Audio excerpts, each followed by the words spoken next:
नीले समंदर में धमाकों के सतरंगी सबूत छोड़े जा रहे हैं। जंगी जहाज तैर रहे हैं, आसमान के फाइटर जेट मंडरा रहे हैं और हथियारबंद फौजियों का दस्ता जमीन पर एक साथ टारगेट को भेद रहा है। ये एक आर्मी ड्रिल है, यानी फौजियों का जंगी मशक, जिसमें शामिल है अमेरिका, साउथ कोरिया और थाईलैंड के फौजी। थाईलैंड के जिस चोनबुरी रियासत में ये सब हो रहा है, वहां से रूस की सरहद करीब 5000 किलोमीटर दूर है। रूस के सदर व्लादिमीर पुतिन थाईलैंड में अमेरिका ड्रिल को देखकर जरूर परेशान होंगे, ठीक उसी तरह जिस तरह अमेरिका और यूरोप के मुल्क पुतिन की नई न्यूक्लियर धमकी से परेशान हैं। Тоже есть оружие, да знают об этом. Сейчас только я сказал. Тоже есть оружие, которое может поражать цели на их территории. И что, все они придумывают сейчас, чем пугают весь мир, что все это реально грозит конфликтом с использованием ядерного оружия, а значит уничтожением цивилизации. पुतिन पहले भी कई बार अमेरिका और ब्रिटेन को न्यूक्लियर हमले की धमकी दे चुके हैं, लेकिन नई धमकी उन्हें क्यों देनी पड़ी, ये समझना जरूरी है।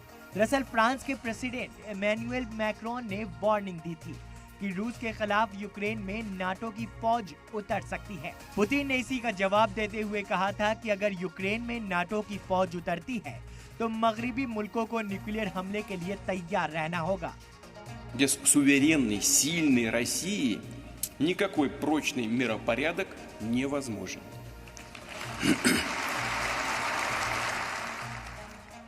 वर्ल्ड ऑर्डर में ताकतवर होने की दौड़ ही तो है जो रूस और अमेरिका 1950 से आपस में टकराते आ रहे हैं।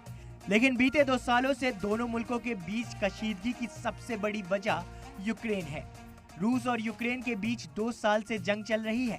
अमेरिका, ब्रिटेन, फ्रांस और जर्मनी समेत कई नाटो के मुल्क ने इस जंग में यूक्रेन को हथियारों से मदद की, लेकिन पिछले कुछ महीनों से जरूरत के हिसाब से मदद नहीं दी जा रही। जेलेंस्की कई बार कह चुके हैं कि मगरिबी मुल्क जितनी बातें करते हैं उतनी मदद नहीं करते। अब जैसे ही फ्रांस ने नाटो फौज उतारने के इशारे दिए तो पुतिन ने न्यूक्लियर का डर दिखाकर मगरिबी मुल्कों को खामोश कर दिया। पुतिन की नई न्यूक्लियर धमकी पर अब अमेरिका का नया बयान भी सुन लीजिए। It is not the first time we have seen irresponsible rhetoric from Vladimir Putin. It is no way for the leader of a nuclear-armed state to speak. We have communicated in the past privately and directly with Russia about the consequences of the use of a nuclear weapon. That said, we do not have any sign that Russia is preparing to use a nuclear weapon, and we will continue to monitor this carefully. Putin चाहते हैं कि जब तक Ukraine में उनका मकसद पूरा नहीं हो जाता, जंग जारी रहेगी। पुतिन का मकसद ये है कि यूक्रेन कभी भी नाटो में शामिल न हो और यूक्रेन में रशियन जबान बोलने वाले जिन इलाकों को रूस ने अपने मुल्क में मिला लिया है, उसे यूक्रेन और बाकी मुल्क मान्यता दे दे। ब्यूरो रिपोर्ट, सलाम टीवी।